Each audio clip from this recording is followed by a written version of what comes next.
లక్షలాది మంది యువతకు నైపుణ్యాభివృద్ధి, వైద్య రంగంలో ప్రపంచ స్థాయి అవకాశాలను కల్పించడమే ప్రభుత్వ లక్ష్యమని సీఎం చంద్రబాబు అన్నారు. ప్రపంచంలో ప్రతి 3 వైద్యుల్లో ఒకరు రాష్ట్రం నుంచే ఉండాలని ఆకాంక్షించారు. అమరావతిలో నిర్మించనున్న కిమ్స్ ఆసుపత్రి వచ్చే ఏడాది ఇదే రోజు ప్రారంభించాలని టార్గెట్ నిర్దేశించారు. రాజధాని అమరావతితో పాటు ఉత్తరాంధ్ర, రాయలసీమను సమాన రీతిలో అభివృద్ధి చేస్తున్నట్లు వెల్లడించారు.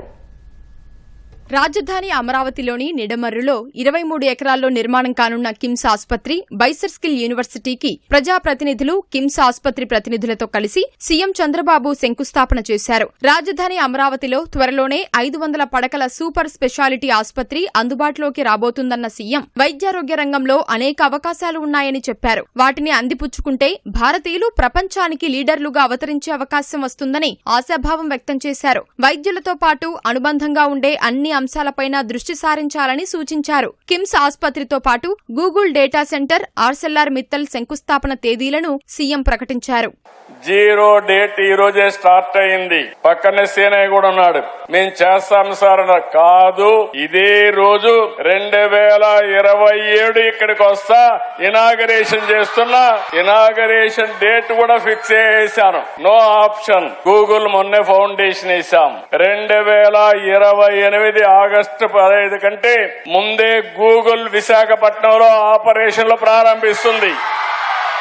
ఆర్సెల్ఆర్ మిత్తల్ పెద్ద స్టీల్ ప్లాంట్ 2028 డిసెంబర్ లోపల ఫేజ్ 1 పూర్తి చేయాలని ఆదేశాలు చేస్తున్నామని చెప్పి కూడా నేను మీకు తెలియజేస్తున్నా. స్కిల్ డెవలప్మెంట్ కింద మీరు ఇచ్చిన 1,00,000 మందికి ఆంధ్రప్రదేశ్ నుంచి వైద్య సేవలో సేవలు అందించే సిబ్బందిని తయారు చేసే బాధ్యత మీది.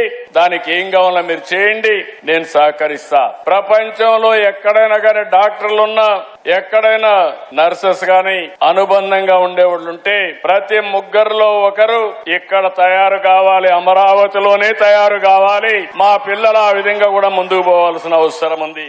రాజధాని అమరావతిని అన్ని రకాలుగా అభివృద్ధి చేస్తూనే విశాఖను విశ్వనగరంగా తీర్చిదిద్దుతున్నామన్న సీఎం రాయలసీమను టెక్నాలజీ హబ్ గా మారుస్తున్నామని చెప్పారు. నేను ఒక అమరావతి పైనే శ్రద్ధ పెట్టడం లేదు. విశాఖపట్నం ఇప్పటికే విశాఖపట్నం విశ్వనగరంగా తయారయ్యే పరిస్థితి వచ్చింది. రెండోది రాయలసీమ.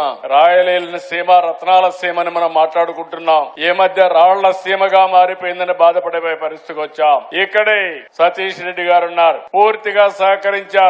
ఈ నెల 15వ తారీఖున ఫైటర్ జెట్స్ ని తయారు చేసి ఆమ్కా ప్రాజెక్టు పుట్టపర్తి కేంద్రంగా ప్రారంభోత్సవం చేస్తున్నాం. ప్రారంభంలో 15,000 కోట్లు గాని 1,00,000 కోట్ల రూపాయలు పెట్టుబడితో ఏరోస్పేస్ హబ్ గా అనంతపురం జిల్లా, హిందూపూర్ జిల్లా తయారయ్యే పరిస్థితి వచ్చింది. రాయలసీమ ఒక టెక్నాలజీ హబ్ గా తయారవుతుంది. తిరుపతిలో ఏరోస్పేస్ సిటీ వస్తా ఉంది. కర్నూలులో డ్రోన్ సిటీ వస్తా ఉంది. తిరుపతి, కొప్పర్తి ఎలక్ట్రానిక్ సిటీస్ గా తయారైనాయి. శ్రీ సిటీ మరో ఒక పెద్ద ఇండస్ట్రియల్ హబ్ గా తయారైంది. బెంగళూరు పక్కనుంది కాబట్టి హిందూపూర్, అనంతపురం ప్రాంతంలో బ్రహ్మాండమైన ఇండస్ట్రీస్ వస్తున్నాయి.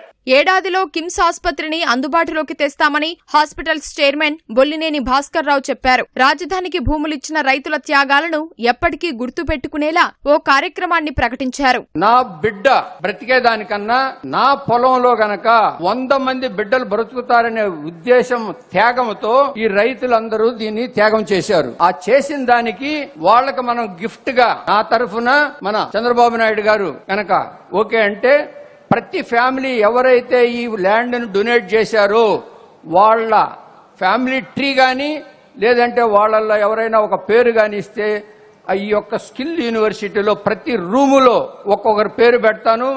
జీవితాంతం ఉండిపోతుంది వాళ్ళకి. ఈ రోజు మనందరం గనక మారి ఈ విధంగా స్కిల్ ఎడ్యుకేషన్ నేర్చుకొని మనకై మనం జాబులు చేసుకొని మనమే కొన్ని జాబులు క్రియేట్ చేస్తే మనం ఇచ్చే గొప్ప కానుక ఏంటి? మన ముఖ్యమంత్రి చంద్రబాబు నాయుడు గారి కంటే 1,00,000 కోట్లు మనం సేవ్ చేయగలం. డిసెంబర్ నాటికి భారత్లో క్వాంటం కంప్యూటింగ్ కు చిరునామాగా అమరావతి మారుతుందని సీఎం విశ్వాసం వ్యక్తం చేశారు. 2 ఏళ్లలో ప్రపంచానికి క్వాంటం కంప్యూటర్ను అమరావతి నుంచే సరఫరా చేస్తామని విశ్వాసం వ్యక్తం చేశారు. కార్యక్రమంలో దృష్టి సంస్థ రూపొందించిన ఏఐ స్మార్ట్ విజన్ గ్లాసులను విజువల్లీ ఇంపైర్డ్ బాధితులకు సీఎం అందజేశారు.